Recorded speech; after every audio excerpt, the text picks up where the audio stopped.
Assalamualaikum warahmatullahi wabarakatuh.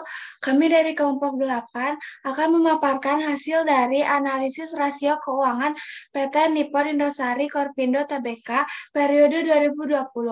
Sebelumnya, kelompok kami beranggotakan saya sendiri Fatia Novara, kemudian Farah Awaliyah, Laila Jalina Bey, Elisa Adela, dan Nasyara Rizka. Yang pertama mengenai analisis rasio. Analisis rasio merupakan suatu angka yang dibandingkan dengan angka lain sebagai suatu hubungan. Menurut Jonathan Golin, rasio merupakan suatu angka yang digambarkan dalam suatu pola yang dibandingkan dengan pola lainnya dalam persentase. Dan keuangan merupakan suatu yang berhubungan dengan akuntansi seperti pengelolaan keuangan. Kemudian financial ratio merupakan suatu alat yang digunakan sebagai analisis yang digunakan oleh perusahaan dalam menilai kinerja keuangan berdasarkan perbandingan data dalam masing-masing periode tertentu.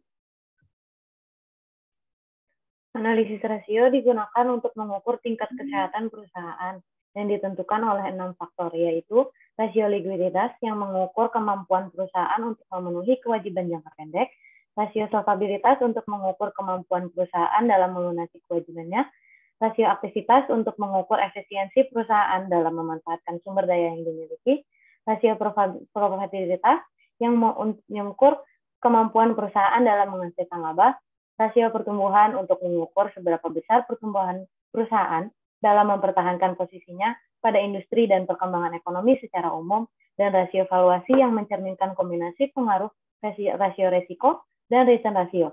Pada analisis ini, kami menggunakan rasio likuiditas, solvabilitas, rentabilitas, dan aktivitas.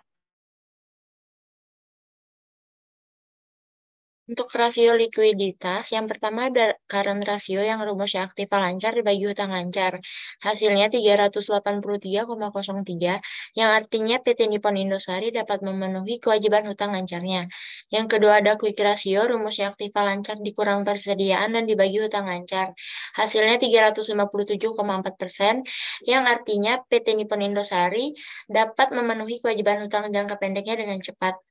Yang ketiga ada cash ratio, rumusnya cash berharga ditambah surat berharga dibagi hutang lancar, hasilnya 249,87%, yang artinya perusahaan ini bagus namun pemanfaatan aset perusahaannya tidak terlaksana dengan efisien. Untuk rasio solvability, yang pertama ada debt to total asset ratio yang rumusnya jumlah hutang dibagi jumlah aktiva dan hasilnya 27,5%, yang artinya perusahaan ini memiliki kinerja keuangan yang baik. Yang kedua ada time interest earned ratio yang rumusnya EBIT dibagi bunga, hasilnya 198,26%, yang artinya risiko kreditnya tinggi. Yang ketiga ada debt of equity ratio yang rumusnya jumlah hutang dibagi jumlah ekuitas yang hasilnya 37,94%. Artinya perusahaan ini sehat karena mampu membayar hutangnya. Dan yang keempat ada long term debt to equity ratio yang rumusnya hutang jangka panjang dibagi jumlah ekuitas dan hasilnya 25,4%. Artinya risiko kerugian yang harus ditanggung oleh perusahaan ini adalah termasuk rendah. Selanjutnya rasio rentabilitas. Yang pertama growth profit margin yang rumusnya laba bruto dibagi penjualan besi yang hasilnya 56,11%. Artinya PT Nippon Indosari belum mampu untuk menjalankan produksinya secara efisien.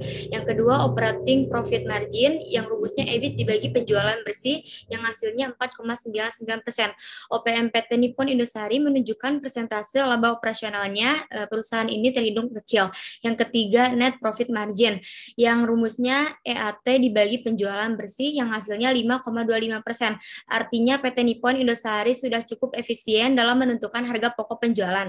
Yang keempat, return on investment yang rumusnya EBIT dibagi total aset yang hasilnya 3,6%.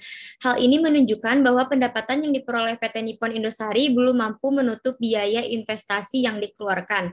Yang kelima, rate of return for the owner yang rumusnya EAT dibagi jumlah ekuitas yang hasilnya 5,22%, hasilnya terhitung kecil yang artinya investasi pada perusahaan belum menghasilkan keuntungan. Selanjutnya rasio aktivitas. Yang pertama perputaran aset tetap yang rumusnya penjualan neto dibagi total aset tetap hasilnya 0,5 kali. Artinya perusahaan ini memiliki kelebihan kapasitas aset tetap di mana aset tetap yang ada belum dimanfaatkan secara maksimal. Yang kedua, perputaran total aset yang rumusnya penjualan neto dibagi total aset yang hasilnya 0,3 kali. Rasio perputaran total aset PT Nippon Indosari mengindikasikan adanya ketidakefektifan dalam hal penggunaan aktiva tetap. Yang ketiga, receivables turnover yang rumusnya penjualan kredit dibagi piutang rata-rata yang hasilnya 2,5 kali. Artinya perusahaan ini tersebut tergolong baik dan cepat dalam hal menagih hutangnya.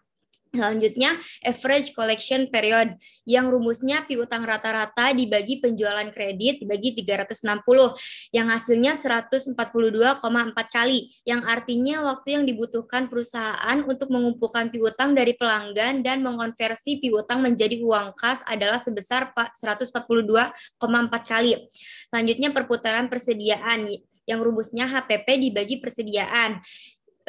Hasilnya 13,6 kali. Artinya perusahaan bisa dengan cepat melakukan penjualan barang dagang untuk memperoleh dana.